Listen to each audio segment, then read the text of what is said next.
Ted Turner, your $1 billion created a monster. And what we want to say to CNN right now is, CNN, can't you see? Show the protest on TV. CNN, can't you see? Show the protest on TV. CNN, can't you see? Show the protest on TV. CNN, can't you see? Show the protest on TV. CNN, can't you see? Show the protest on TV. CNN, can't you see? Show the protest on TV. CNN, can't you see? Show the protest on TV. CNN, can't you see? Show the protest on TV. CNN, can't you see?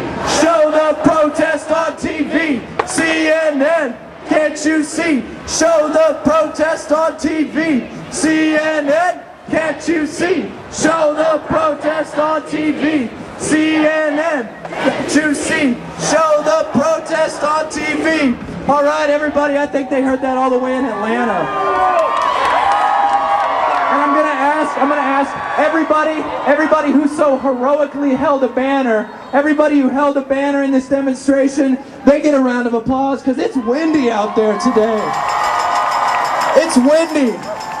People are on each other's shoulders. People are still turning the corner back at Schrader.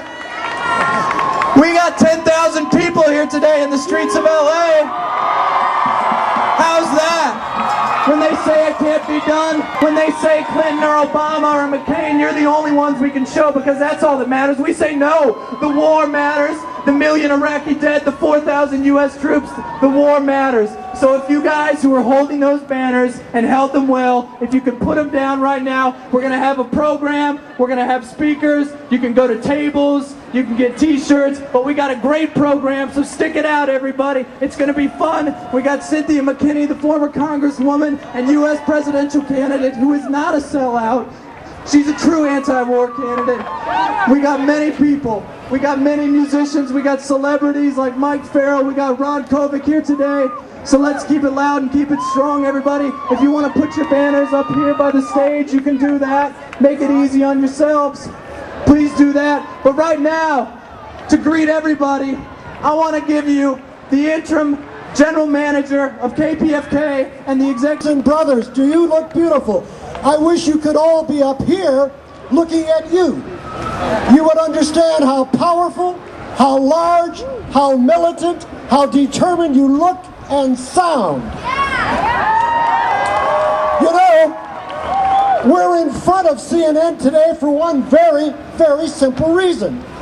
Its shameful refusal over these past 5 years, along with the rest of the corporate media, of course, to report the true story of what's going on in Iraq and the true story of what you and I are doing in the streets of America.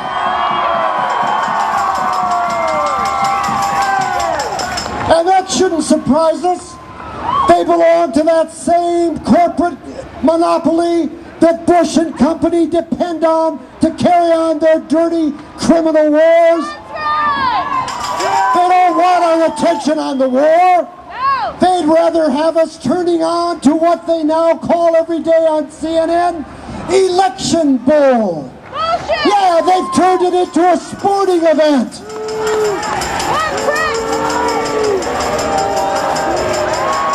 Fuck CNN. Fuck CNN. Fuck CNN. Fuck CNN.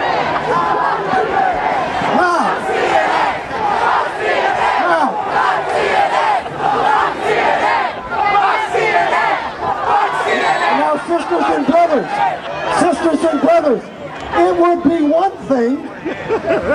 one thing if CNN and the rest of the media went behind the sound bites of the presidential candidates and disclosed their real plans for Iraq. That would be one thing, but they're content to let Obama and Clinton get away with talking about hope and talking about vague promises to start bringing the troops home. That's bullshit!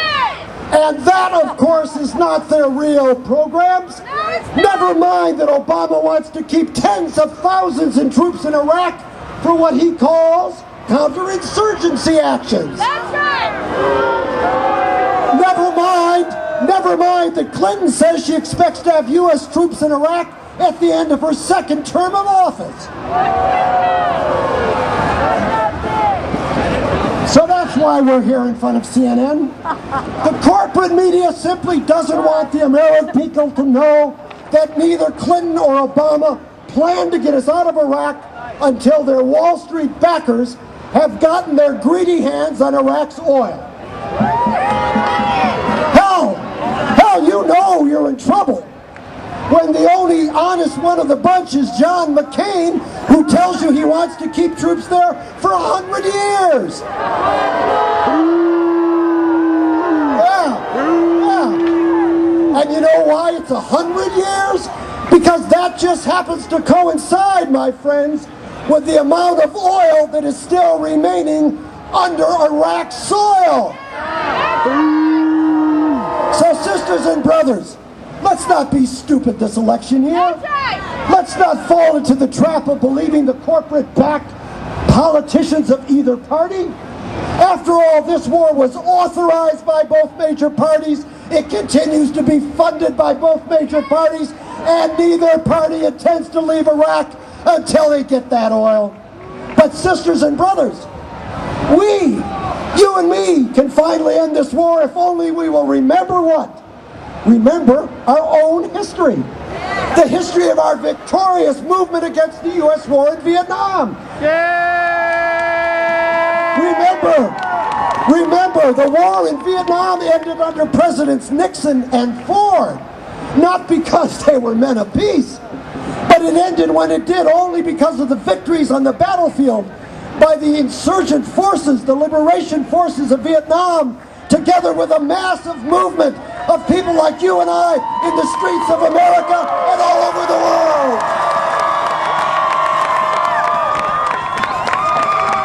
And that's why today, sisters and brothers, we've got to always remember the most important question to be asking ourselves is not who is sitting in the White House, not who is sitting in the Congress, but who is marching in the streets of America.